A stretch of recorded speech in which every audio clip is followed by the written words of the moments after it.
Ce travail.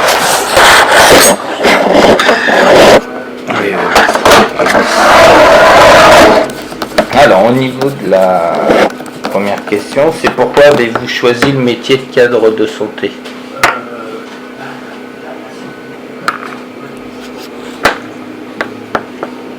Parce que c'est ce que je voulais faire.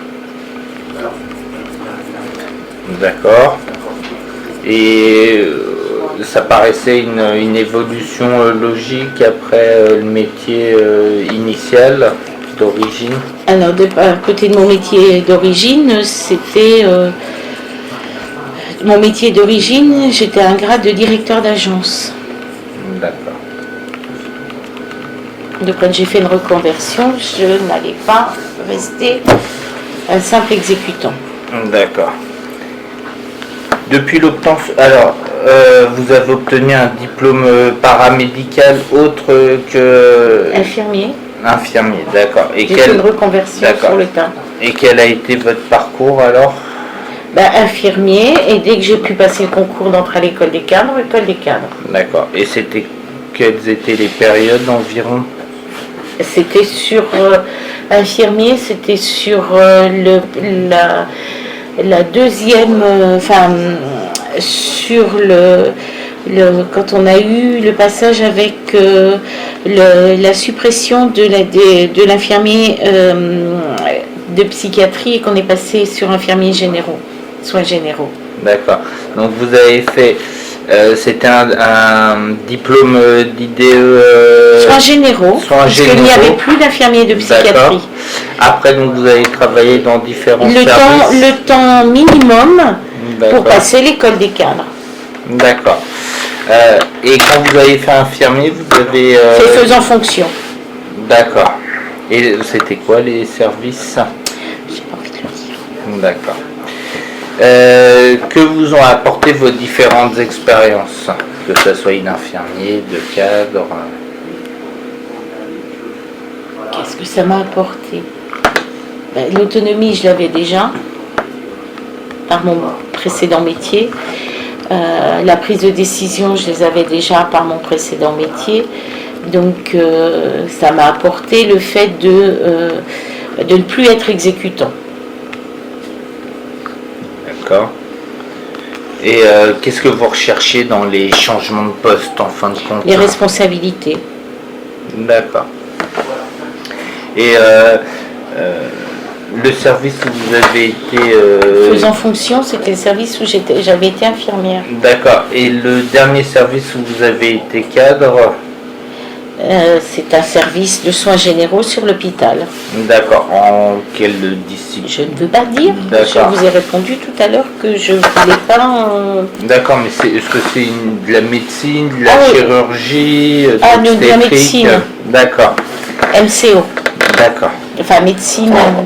Et qu'est-ce qui vous avait intéressé dans le fait de travailler dans ce service-là? Parce que j'ai fait de la réa, j'ai fait de l'enseignement et je suis revenue, de la formation et je suis revenue dans un service de soins. D'accord. Et pourquoi être revenu dans un service de soins après? Je suis revenue dans un service de soins. D'accord. Et donc, que faisaient les professionnels, notamment infirmiers, dans le dernier service où vous étiez cadre? Le travail infirmier. Enfin, là, je ne vois pas où vous voulez en venir dans vos questions, donc c'est un peu compliqué pour répondre. Alors, dans le service. Moi, les infirmiers que j'avais étaient à la fois des infirmiers de consultation, dans le dernier service où j'étais, des infirmiers d'hôpital de jour, hôpital de semaine, et des infirmiers qui, hôpital de semaine ou hôpital de jour, faisaient de la recherche. Alors, étaient inclus dans des protocoles ou procédures de recherche complémentaires aux thérapeutiques qui étaient mises en place. Parce que c'était de la psychiatrie adulte avec beaucoup d'ateliers pour des patients qui avaient des pathologies bien particulières, ciblées autour de la bipolarité. D'accord. Plus facile. Donc ils étaient à la fois sectorisés et polyvalents et pluricompétents. D'accord. Et en termes de soins, qu'est-ce qu'ils avaient comme... Beaucoup d'entretiens infirmiers, donc des entretiens cliniques, des entretiens d'arrivée de nouveaux patients. Et pour ce qui est de la consultation, énormément d'entretiens d'accueil et d'orientation, avec beaucoup d'entretiens faits sur la base de l'entretien téléphonique. Puisque première consultation, il fallait bien orienter le patient vers le bon médecin. C'est un peu le bon médicament, le bon patient, le bon diagnostic. Donc là, c'était le bon entre guillemets diagnostic et orientation vers le bon psychiatre, enfin le psychiatre le plus au regard de nos connaissances et de l'entretien le plus à même de prendre en charge le patient. D'accord. Et quelles difficultés vous rencontriez dans ce service ? Alors, moi j'avais la chance d'avoir des agents de la fonction publique, hein, c'est pas l'agent hospitalier, mais c'est le personnel, avoir du personnel qui était stable, qui ne cherchait pas de mutation. Donc j'avais ce confort-là d'avoir du personnel qui était fidélisé. D'accord. Et comment vos équipes, elles travaillaient ensemble ? Alors, les équipes travaillaient ensemble. Sur la consultation, par exemple, il y avait, sur la base du volontariat entre les trois infirmiers présents, il y avait 3 horaires d'arrivée. 8h30 pour accueillir le premier patient de 9h et préparer la consultation, 10h et puis 11h30 midi pour faire la fermeture. Donc il s'arrangeait, déjà c'était une gestion autonome des plannings, enfin il fallait qu'il y ait un à chaque horaire. Ils s'arrangeaient entre eux, ils me soumettaient le planning, je validais le planning. D'accord. Et s'ils avaient besoin d'intervertir entre eux, ça posait pas de problème, dans le sens où ils se voyaient en amont, et quand ils me le présentaient, c'était bouclé. Enfin, je tendais à leur qu'ils aient un maximum d'autonomie. À l'hôpital de Semelles, c'était des infirmiers qui dépendaient de l'hospitalisation conventionnelle, et c'était une autre collègue qui gérait en fonction des disponibilités et des renforts la personne qui était sur l'hôpital de Semelles. D'accord. Et puis en hôpital de jour, ils étaient 2 infirmiers et ils s'arrangeaient en fonction de l'activité et des types de patients qui étaient reçus, puisque un patient d'hôpital de semaine, il vient tous les jours pendant 4 semaines, 5 semaines, 6 semaines, 7 semaines. Après, c'est le médecin qui... Et avec un jour obligatoire de présence, sauf les congés, qui était le jour du staff. Sinon, en fonction de l'activité, puisqu'il y avait 2 jours où il y avait des activités extérieures, donc ces 2 après-midi-là, un restait et l'autre faisait les activités, indépendamment des activités d'art-thérapie qui pouvaient être faites soit par l'ergo, soit par un des infirmiers qui au dehors était danseur, donc danse de salon, donc faisait un atelier danse et expression corporelle. D'accord. Il y avait également des aides-soignants dans l'équipe ? Alors dans l'équipe, à la consultation, il y avait des aides-soignants, mais les aides-soignants étaient plus sur la gestion des archives. Mais de par leur expérience et la fidélisation qu'ils avaient dans l'équipe, étaient à même de venir au moment des coups de bourre au moment des surcharges d'appels téléphoniques, 10h, 14h ou 10h, 15h à peu près, était à même de venir donner un coup de main à l'accueil. Entre le moment où il y a tous les consultants, le téléphone qui sonne, les dossiers à faire, des nouveaux patients, enfin des files actives et tout, donc ils pouvaient être amenés à venir soit répondre au téléphone, soit enregistrer les patients. Donc il y avait une forme de polyvalence la seule chose qu'ils ne faisaient pas, c'était tout ce qui était soins infirmiers, sur délégation des médecins, donc tout ce qui était les prélèvements par exemple, les prises de constante, mais le reste, que ça soit un cadre ou un aide-soignant, on est capable de faire. Concernant le recrutement du personnel infirmier, comment vous procédiez? Alors le personnel était recruté, était donc recruté, soit envoyé par la direction des soins, les CV envoyés reçus par l'encadrement supérieur et ensuite vu par l'encadrement de proximité. Et une décision était prise collégialement. C'est-à-dire que moi ça m'est arrivé de dire je sens pas, de collègues si c'est génial, et donc la personne pouvait être vue par deux cadres, plus le cadre plus la cadre sup. Et on en discutait après collégialement de l'entretien, comment on l'avait ressenti, et il y avait toujours une visite du service qui était faite. D'accord. Et quel était le profil des candidats? Alors, de préférant d'infirmiers et infirmiers diplômés, pas forcément de l'expérience, mais tout du moins une envie de travailler en psychiatrie adulte, qui est une spécialité quand même particulière, même si toutes les spécialités sont particulières. Mais si quelqu'un qui recherche à faire des soins techniques, et que c'était faire du pansement ou faire des protocoles bien particuliers, ben là c'était un peu plus compliqué pour lui dire que oui, même si on faisait des sismothérapies, même si on faisait d'autres protocoles dans le service, c'était quand même des protocoles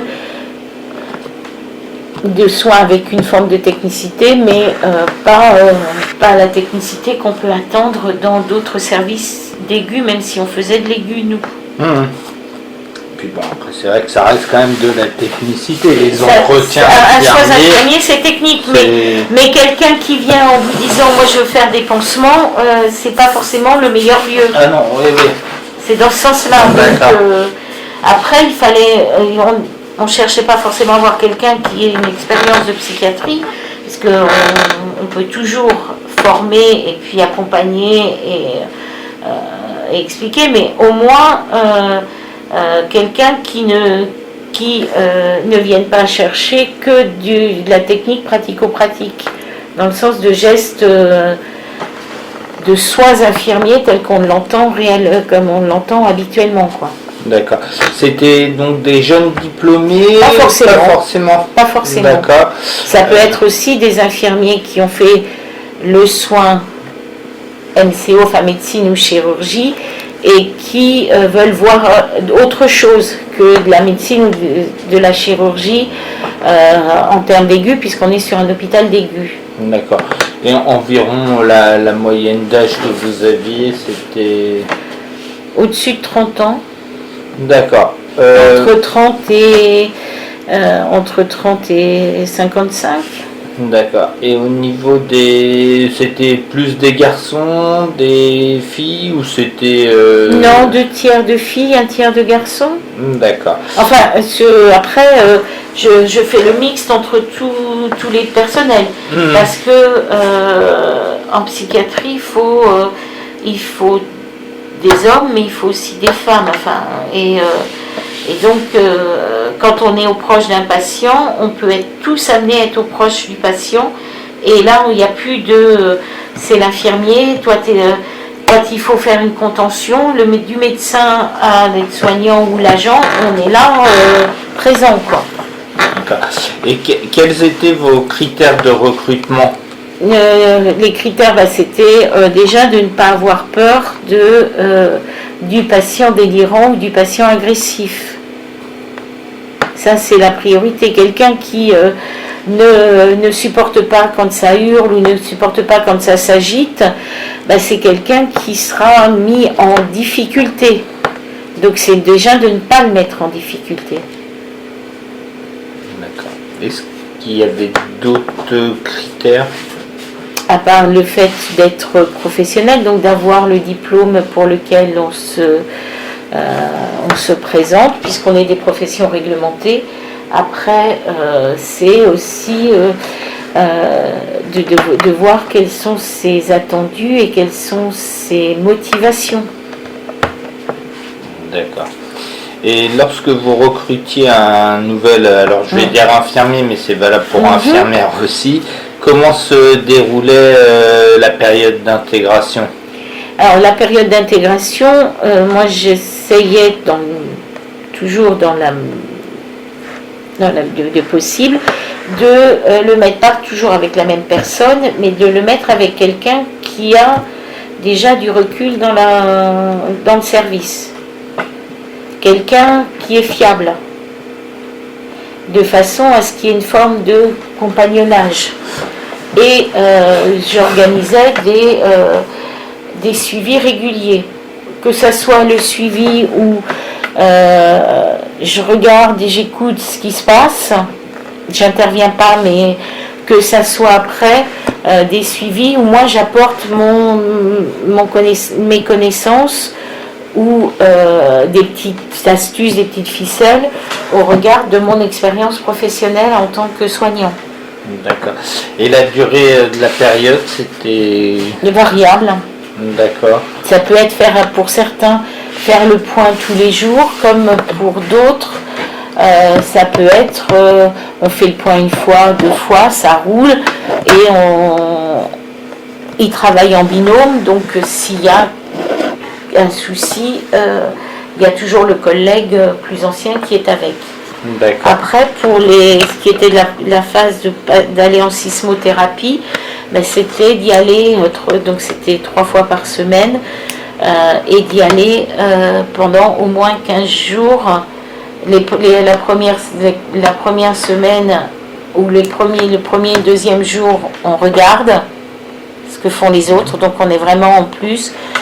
Là, et puis après on y va et on commence à participer jusqu'à ce que ça soit le collègue qui accompagne, qui passe la main, qui est présent, et que ça soit lui qui regarde et que l'autre la personne qui vient qui est à nouvelle arrivée soit dans l'action. D'accord. Et donc quel professionnel y participait à l'intégration? Ça peut être les aides-soignants, ça peut être les infirmiers, c'est l'encadrement, les médecins aussi, parce que dans un entretien, quand il y a un entretien médical, tous les jours des patients sont vus en entretien, le médecin aussi peut avoir un rôle de, entre guillemets, enseignant. D'accord. Et quels outils étaient utilisés? Alors il y avait de la documentation, il y avait les cahiers de l'infirmière en psychiatrie par exemple, qui sont où il y a des recommandations, il peut y avoir des articles intéressants. Il y a les procédures et protocoles, et puis aussi les collègues qui sont des référents. D'accord. Et qu'est-ce qui est le plus difficile en général pendant cette période où ils arrivent dans le service? C'est d'arriver à concilier le manque d'effectifs. Si on recrute, c'est qu'on a un manque d'effectifs, et le temps qu'on veut donner pour que la personne soit, avec les connaisses, arrive à être à l'aise dans le service et ne pas commettre d'impair, du style le patient suicidaire dont on n'a pas vu qu'à cet instant-là, s'il demandait à sortir dehors, c'était peut-être pour fuguer. Par exemple, ça c'est un exemple. D'accord.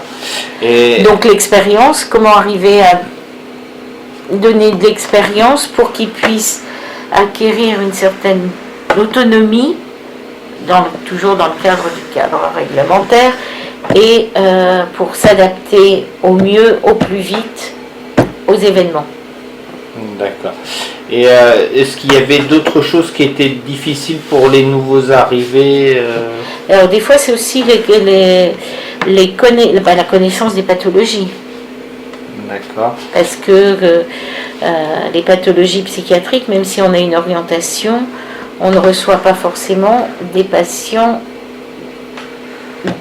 du type de pathologie. Et puis au sein même de la même pathologie, on peut être up and down, donc avec des comportements différents.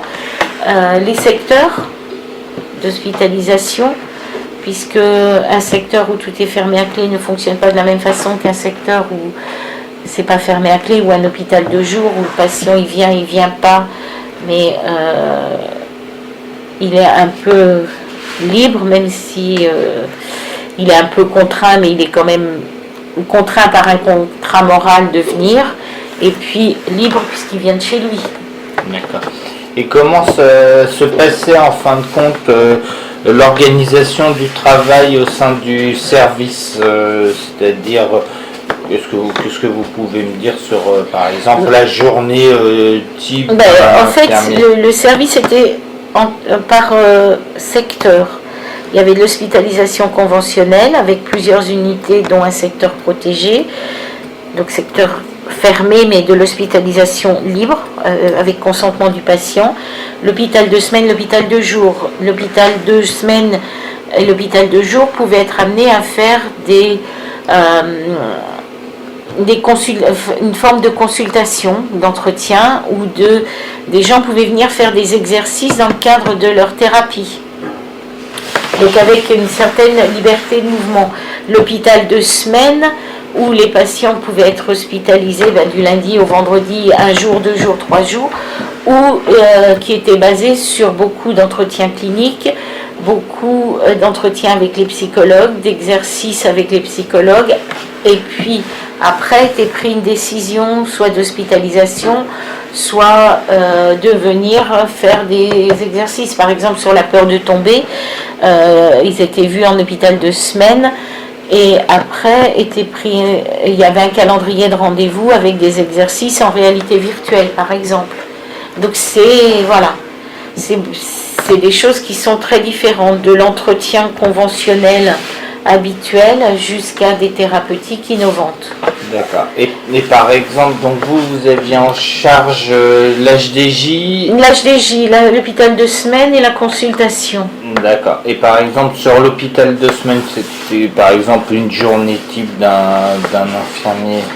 C'est la journée type, l'hôpital de semaine, c'est le lundi, c'est l'accueil du patient, la prise en charge des patients qui sont déjà là et qui sont programmés, c'est la programmation aussi des nouveaux patients qui viennent de la consultation ou envoyés par le chef de service, et puis après la prise en charge qui s'en découle de la programmation de ce qui est à faire, de ce qui est demandé par le médecin. D'accord. Et au niveau de l'hôpital de jour? Oui, l'hôpital de jour, c'était ouvert de 9h à 16h, et c'est l'accueil du patient. Il y a des ateliers il y a ergothérapeute, donc il y a des ateliers d'art thérapie divers et variés. Ça va un jour c'est un atelier danse, le lendemain il y a la cuisine, il y a des ateliers cuisine, c'est la participation aux ateliers, et en parallèle aussi prendre en charge les patients de l'hospitalisation conventionnelle qui viennent travailler sur l'ordinateur pour leur mémoire, puisque quand on est dépressif, on a des troubles amnésiques. Donc on les fait travailler sur leur mémoire, du style, c'est autre chose que ce qui est dans les Nintendo, mais c'est de ce style-là, des exercices avec de réflexion, de retrouver des cartes qui sont mélangées, c'est des exercices à but de concentration, mémoire et réflexion. D'accord. Avec un entretien infirmier après la séance, puisqu'ils sont seuls face à l'ordinateur, Mais après, on exploite ce qui a été fait, et pas dans le contexte de c'est pas bien, dans le contexte des progrès ou des difficultés que le patient rencontre pour faire tel ou tel type d'exercice. Voilà, donc après on s'adapte, en fait on s'adapte à l'activité. C'est pas 8 heures pansement, 10 heures distribution des médicaments. En hôpital de jour, votre patient, vous l'attendez à 9 heures et puis il va arriver à 11 heures du matin. Parce qu'il ne s'est pas réveillé, parce qu'il a des tocs, parce qu'il a fallu que 50 fois il ferme sa porte avant de pouvoir sortir de chez lui. Enfin, donc on s'adapte. C'est l'adaptation perpétuelle au sein d'un programme qui a été fait pour lui permettre de se réinsérer. D'accord. Et que vous disaient les infirmiers sur leur travail? Du fait qu'ils étaient fidèles et qu'ils ne voulaient pas partir, c'est que c'est très enrichissant. D'accord. Voilà. Et puis ils avaient la souplesse, alors du moins avec moi ils avaient une contrainte, c'est qu'il fallait que quand on n'avait personne en salle pour aller en sismo, il fallait qu'il y en ait un qui se détache. Donc se détacher, mais avec une formation ou une remise à niveau.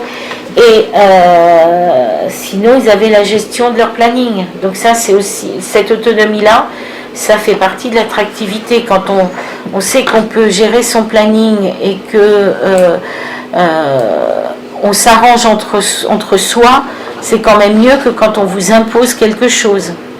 Même si imposer, à un moment ça arrivait parce qu'il faut, voilà. Mais quand dans 99% des cas c'est ok, c'est quand même plus facilitant. D'accord. Et en quoi votre formation a-t-elle influencé votre parcours professionnel? Ma formation...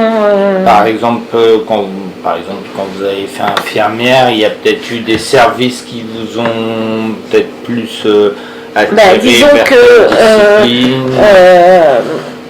Non, parce que j'ai fait du bloc, j'ai fait de l'AREA, j'ai fait de la psychiatrie, j'ai fait de l'aigu, donc j'ai fait de la suppléance, donc j'ai vu un peu. Donc non, c'est pas ça. Ce qui m'a permis d'asseoir ma crédibilité, c'est que je connaissais le travail de chacun. C'est-à-dire que quand je suis arrivée, chaque fois que j'ai changé, quand je suis arrivée dans les services, je ne me suis pas imposée en tant que la cadre qui sait tout, mais j'ai été avec chacun. Donc j'ai suivi une infirmière en réa, j'ai fait des soins, j'ai pris en charge un patient, un seul peut-être, mais j'ai pris en charge le patient dans la totalité sur la journée. Quand la consultation, j'ai utilisé les logiciels, je me suis mis à l'accueil. J'ai fait ce que faisait l'aide-soignant ou l'infirmier de l'accueil, dans plusieurs spécialités. Donc c'est la connaissance de ce que fait des tâches qui sont imposées à chacun. D'accord. Enfin imposées. Qui sont de la compétence de chacun. D'accord. C'est connaître le travail de l'autre. D'accord. Et quelles sont les compétences que vous attendiez des professionnels infirmiers? L'autonomie, c'est de savoir travailler en équipe, et je dis bien en équipe, pas en binôme, à deux, mais travailler à plusieurs, pas forcément être plusieurs pour faire, mais être capable de travailler avec Pierre, Paul, Jacques, le respect des horaires, le respect du patient, le respect de l'autre, et puis savoir aussi prendre des initiatives. Et en référer, savoir en référer. D'accord. Après qu'ils aient été dans votre service, est-ce qu'ils avaient d'autres compétences à développer, soit au sein du service, soit après Alors, moi, je les incitais au moment de l'évaluation à vraiment se positionner sur les formations qui étaient dispensées, quitte à leur imposer les formations. Enfin, gestion du stress, prise en charge du patient suicidaire, pour moi, qu'il veuille ou pas la faire, il fallait qu'il le fasse. C'était un passage obligé. Parce qu'ils sont amenés à rencontrer un patient suicidaire, ils sont amenés, de par la spécialité, ils sont amenés à avoir à gérer du stress. Et enfin, je pense à ces deux-là, mais c'est un minimum. D'accord. Concernant les formations, sur quels critères elles étaient accordées? C'est alors pas forcément la pertinence de l'information, mais aussi le souhait de l'agent. Quelqu'un qui me dit j'ai besoin d'informations Word ou Excel, et alors que je sais qu'on fait des tableaux, je leur demande de faire des tableaux, et forcément je vais leur dire oui bien sûr, on va regarder quand est-ce que c'est possible. Et puis après c'est aussi de voir comment la formation peut s'inscrire dans un parcours professionnel de façon à être soit plus qualifiant, soit parce qu'ils ont une orientation. Quelqu'un veut par exemple présenter l'école des cadres. Donc à ce moment-là, on en discute, mais c'est vraiment une discussion de voir pourquoi, comment on peut la faire, et puis pour pouvoir aller soutenir la demande auprès de la direction ou auprès de l'encadrement supérieur, sachant quand on est à flux tendu, c'est un peu difficile de laisser quelqu'un partir en formation, puisqu'il faut des bras, enfin, pas de bras, pas de chocolat, quoi. Et comment était donc organisée la gestion des compétences au sein du service? En fait, la gestion des compétences, elle était gérée aussi en fonction des parcours de chacun et puis des souhaits. Quelqu'un qui voulait plus ou qui était plus à l'aise sur, je sais pas moi, un atelier, on favorisait. Moi, je me rappelle d'une aide-soignante qui était très parce qu'elle avait une formation avant d'être aide-soignante de coiffeuse et esthéticienne. Forcément, elle avait envie de monter un atelier sur la beauté, ce qui est, quand on est dépressif, important, et l'estime de soi et la valorisation. On a essayé de voir comment on pouvait intégrer cet atelier dans un projet, j'ai pas envie de dire pédagogique, mais un petit peu pédagogique, centré autour de la patiente ou du patient. D'accord. Et les formations proposées, est-ce qu'elles permettaient aux professionnels d'atteindre les compétences attendues? Alors, il y a toujours la partie des formations institutionnelles qui sont généralistes et qui ne sont pas forcément ouvertes à la particularité d'un endroit. Et puis il y a après les formations que souhaiterait l'agent qui sont payantes et pour lesquelles on n'a pas forcément les moyens.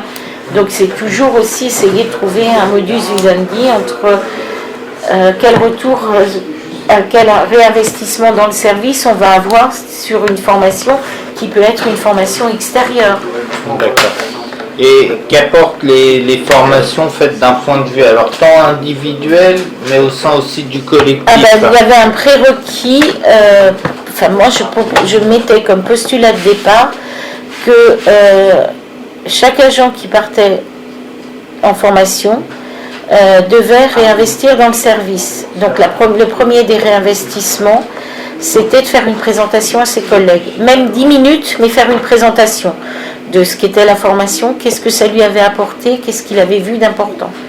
Et c'est comme ça que j'ai eu quelqu'un qui, lorsqu'on a mis en place, nous, le GDM, gestion des dossiers médicaux centralisés, puisqu'avant on était sur des dossiers gérés localement, enfin dans le service, et donc une des personnes qui a été à la formation a réinvesti dans le service en devenant la personne relais et formant ses collègues.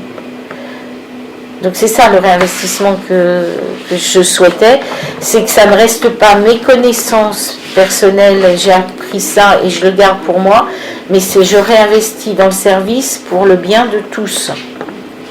D'accord. Alors, qu'est-ce qui est important pour vous dans le travail des infirmiers? Je vois pas la question. Alors, est-ce qu'il y a des choses plus importantes que d'autres qu'ils doivent faire? C'est une profession avec un rôle propre et un rôle délégué et 5 axes, donc éducation, formation, accompagnement, réhabilitation, enfin, et les soins. Donc, est-ce qu'il y avait quelque chose qui était prioritaire pour vous là-dessus? La prise en charge du patient. D'accord.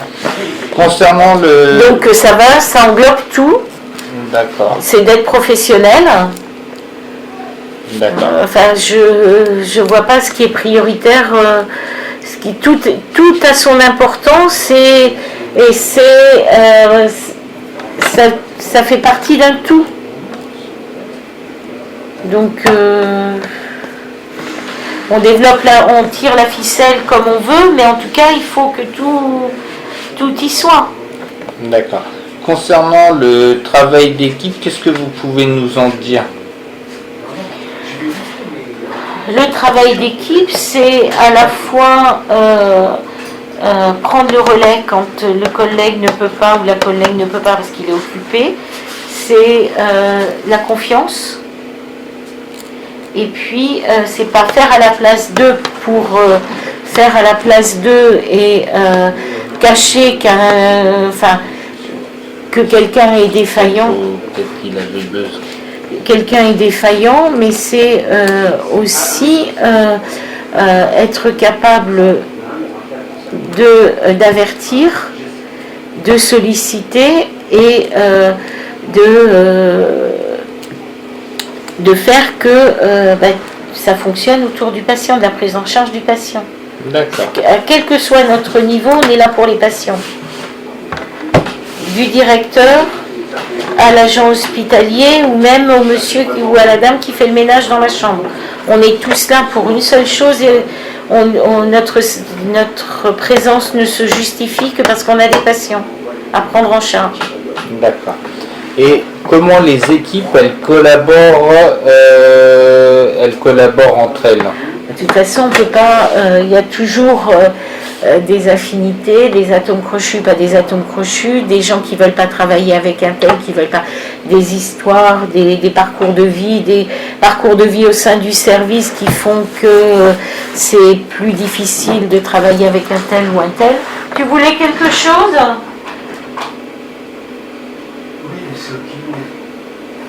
Et qui font que on sait qu'on peut avoir des équipes atomiques où ça va être compliqué à gérer parce qu'il y a des égos, il y a des guerres d'égos, il y a de la testostérone, il y a tout ce qu'on veut, des façons de faire qui ne sont pas les mêmes, et puis des conflits de génération aussi qui peuvent exister. Donc c'est arriver à mettre de l'huile et pas de l'eau dans le gaz. D'accord. Et par rapport par exemple au conflit entre guillemets de génération, qu'est-ce qui pouvait faire qu'il y avait ce conflit? C'était la désinvolture de certains et la rigueur d'autres. D'accord. Alors c'était plus qui... De toute façon, ça dépend de quel côté on se place. Le jeune qui arrive avec son jean qui marche par terre, qui est effiloché, qui est tout sale et qu'on lui dit non, il y a une tenue vestimentaire et qui répond je m'en fous, va choquer le plus ancien qui lui va râler parce que ça le change et que ça fait 2 jours ou 3 jours qu'il met la même tenue. Donc on peut, voilà, c'est... Et au niveau alors de la transmission des savoirs... Après, c'est une personne dépendante. C'est aussi celui qui dit c'est comme ça et on fait comme ça et c'est comme ça et ça ne changera pas. Et puis celui aussi qui est dans le questionnement et qui se dit mais moi, ma façon de voir, mais on enseigne maintenant peut-être différemment. Et puis bon, il y a le conflit ancien diplôme, nouveau diplôme. D'accord. 2012, pas 2012, quoi. LMD, pas LMD. Et ce conflit se fait... ce conflit, il est souvent à l'origine par le manque de connaissances et le manque d'implication. D'accord. Et comment on pourrait le comprendre, ce manque de connaissances, d'implication? Parce que l'attendu dans les services, l'attendu du champ de compétences et de connaissances qui est attendu dans les services ne correspond pas à l'enseignement qui est donné en parcours LMD. D'accord. Quelles sont d'après vous les 3 valeurs, on peut dire tant les valeurs professionnelles liées au métier, mais aussi les valeurs du travail, de façon qui sont importantes pour vous, qui est des soignants? Les 3 valeurs. Il y a l'empathie, mais pas trop, parce qu'il faut quand même, c'est pas se mettre à la place du patient et à chaque fois se dire oh là là, si j'avais ça, mon Dieu, qu'est-ce que je ferais, mais c'est entendre la souffrance de l'autre, donc une forme d'empathie. C'est aussi une forme de quand il faut faire, quoi. Faut pas se dire, faut pas se paralyser parce que il y a ça à faire, et puis basé aussi sur des connaissances, des compétences et une remise à niveau, une certaine forme de plasticité intellectuelle pour se dire faut que je me remette à niveau, faut que je améliore mes connaissances, faut pas que je reste figée dans c'est comme ça fait 50 ans qu'on fait comme ça, donc je ferai comme ça, et voilà, c'est accepter l'évolution, accepter la remise en question. Et dans les valeurs de travail que vous exigiez des professionnels, quelque part une forme de rigueur, parce qu'on ne fait pas tout et n'importe quoi, n'importe comment. Ne pas être non plus en corollaire, pas être psychorigide, pas dire mais et puis c'est la ponctualité, la fiabilité. D'accord. Et avec comme corollaire, c'est je peux pas venir, je sais pas, 5 minutes avant d'arriver que j'appelle et que j'appelle la collègue pour dire je serai pas là, sauf l'accident. Mais sinon, c'est être capable d'appeler l'encadrement et de dire voilà, j'ai un problème. D'accord. Oui, vas-y. Et que vous disiez les IDE sur les conditions de travail?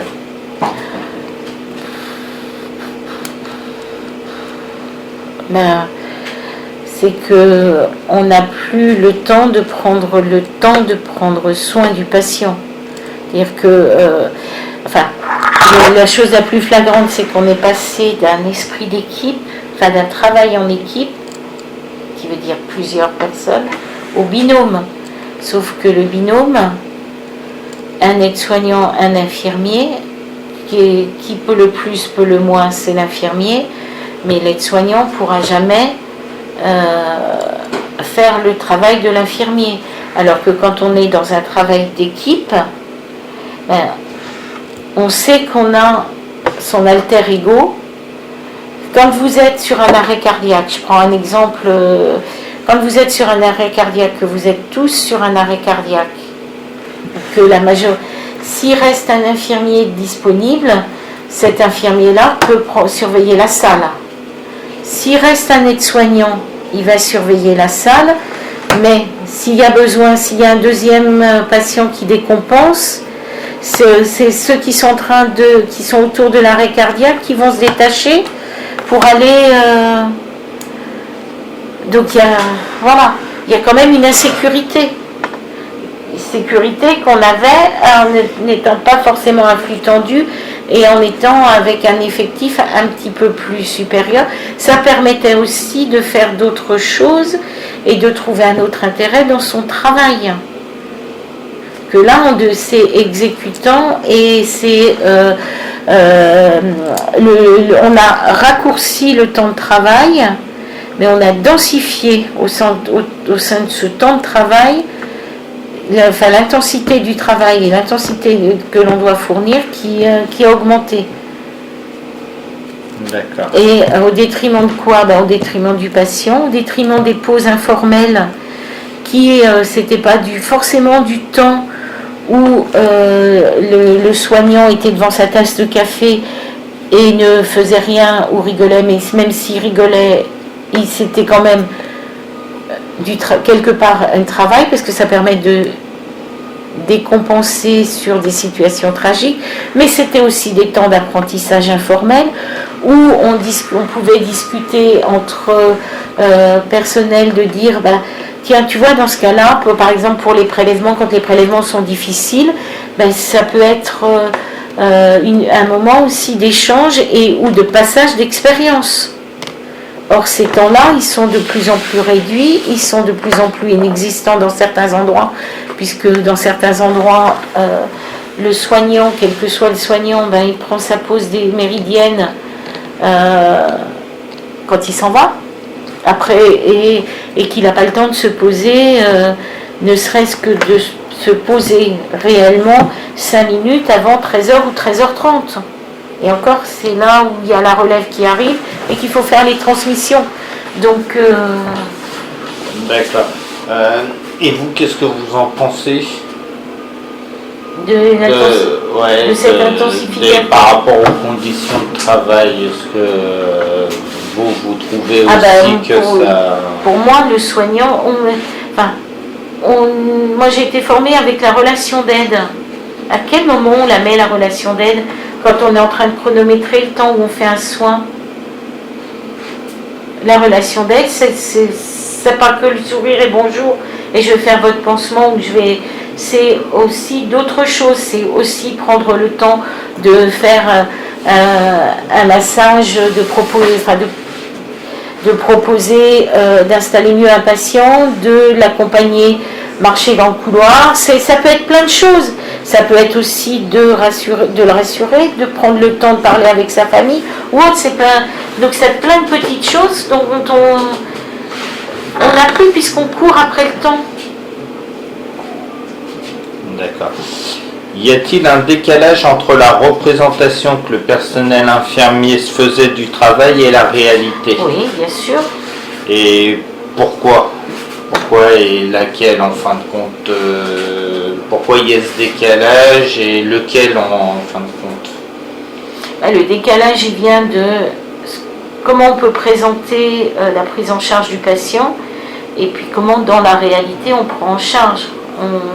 Quand on vous dit vous êtes 3 infirmiers, mais que vous vous retrouvez, dans certains cas, vous vous retrouvez dès la première journée seul, alors que vous arrivez dans le service et que vous vous retrouvez seul comme infirmier pour prendre en charge 14 patients, alors qu'on vous a dit qu'on va vous former, on va vous accompagner pendant 15 jours, voire un mois dans certains cas, ce qui est vendu, entre comment on vous présente le poste et la réalité dans laquelle vous vous retrouvez dans le poste, puisqu'on est à flux tendu, voire à effectif de moins X.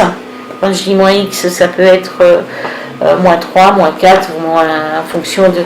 Et il y a quand même... la mariée, elle est présentée, elle est toute belle, et puis en fait, elle est un peu défraîchie, la mariée. D'accord.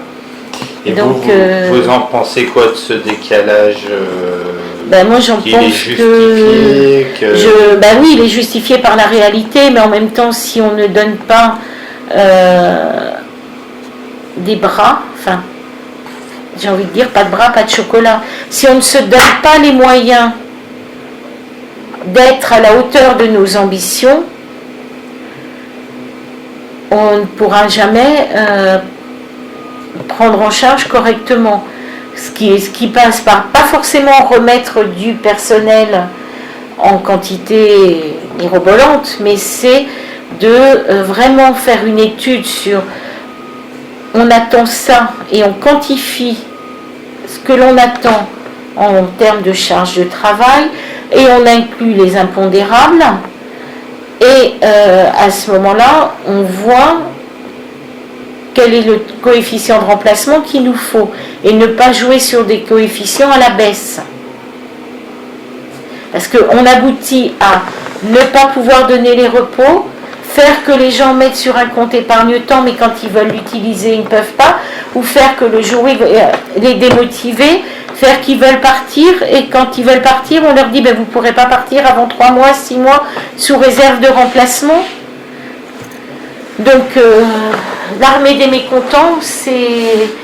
Il y a un moment, il faut qu'on arrête d'être dans cette escalade. Parce qu'on épuise le professionnel, on épuise les bonnes volontés de tous, et on fait que, en fin de compte, on n'arrive pas à recruter pour remplir les écoles. Et on arrive sur des métiers en tension. Mais pendant ce temps-là, la population est toujours autant demandeuse de soins. Et on tend vers des soins d'excellence et des soins de plus en plus pointus. Donc il y a un moment, il faut arriver à mettre... quand on veut faire un ouvrage, il faut des mains pour faire l'ouvrage. D'accord. Est-ce que vous pouvez me citer 5 mots, ou moins, qui représentent pour vous le métier d'infirmier? Actuellement? Oui, ou à l'origine pour vous et pour vous en fin de compte. Le soin, l'humanité, les connaissances,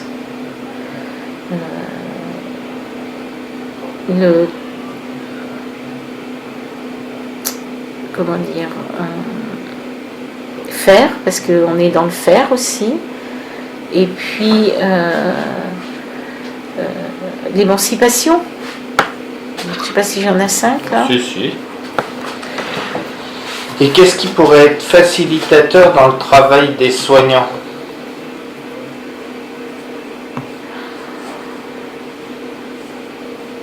Une bonne organisation. Parce que des fois on s'aperçoit que pour aller à une réserve, il faut faire tout le couloir. Que dans certains endroits qui sont en H, le poste de soins il est à une extrémité, mais il n'est pas centralisé. Et que quand on est dans un bout de couloir, pour savoir ce qui se passe de l'autre côté, c'est un peu compliqué. Donc c'est dans ce sens-là l'organisation. Et puis dans l'organisation aussi, c'est ne pas imposer systématiquement des vues d'un architecte ou mais c'est faire un travail d'équipe quand on réalise une unité ou quand on fait des travaux de réhabilitation, c'est y inclure les soignants, parce que qui utilise le plus, c'est pas le chef de service, c'est le soignant qui est au sein de l'unité. Donc déjà avoir une organisation qui est réfléchie au plus proche de celui qui l'utilise, avec ergothérapeute, avec membre du CHSCT, permet aussi d'avoir quelque chose qui fasse consensus ou qui soit le plus adapté possible. Je prends par exemple le cas où on met des placards jusqu'en haut, mais on n'a pas pensé que les infirmières elles faisaient 1m60 et qu'on ne pouvait pas ouvrir la dernière partie du placard qui touchait le plafond, parce qu'on n'a pas prévu de donner un marchepied, ou on n'a pas pensé que si on donnait un marchepied qu'il était sur roulette, il risquait de rouler et que la personne pouvait se casser la figure. Donc, et on met des choses, on propose de mettre les choses dont on se sert assez régulièrement, qui sont lourdes, tout en haut. Sauf que... D'accord. Au niveau par rapport aussi à l'informatique qui prend une place importante, est-ce que c'est facilitateur? Est-ce qu'on pourrait le mettre autrement? Ça serait facilitateur l'informatique si on n'avait pas des outils informatiques qui soient obsolètes. Parce que quand vous devez rentrer sur un ordinateur, que c'est un ordinateur par exemple portable, ou que le système plante régulièrement, et que l'infirmier ou l'aide-soignant qui doit rentrer les données est confronté à la panne ou la non-connexion, c'est du temps perdu.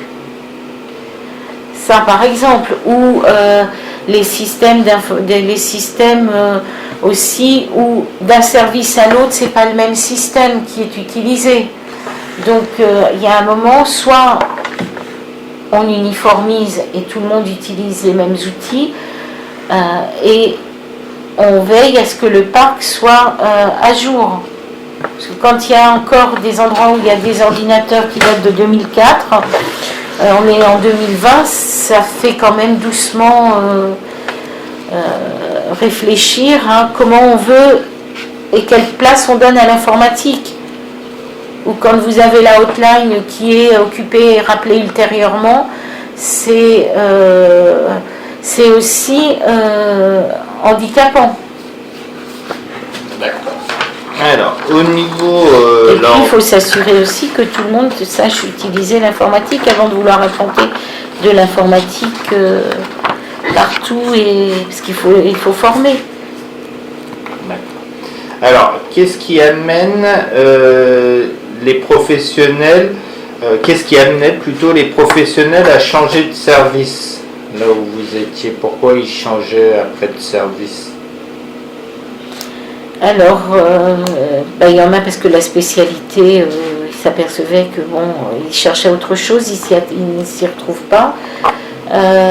Et puis, ça peut être aussi parce que son parcours professionnel fait qu'on veut faire autre chose ou des raisons familiales. Et puis, il y a aussi le fait quand on est en burn-out,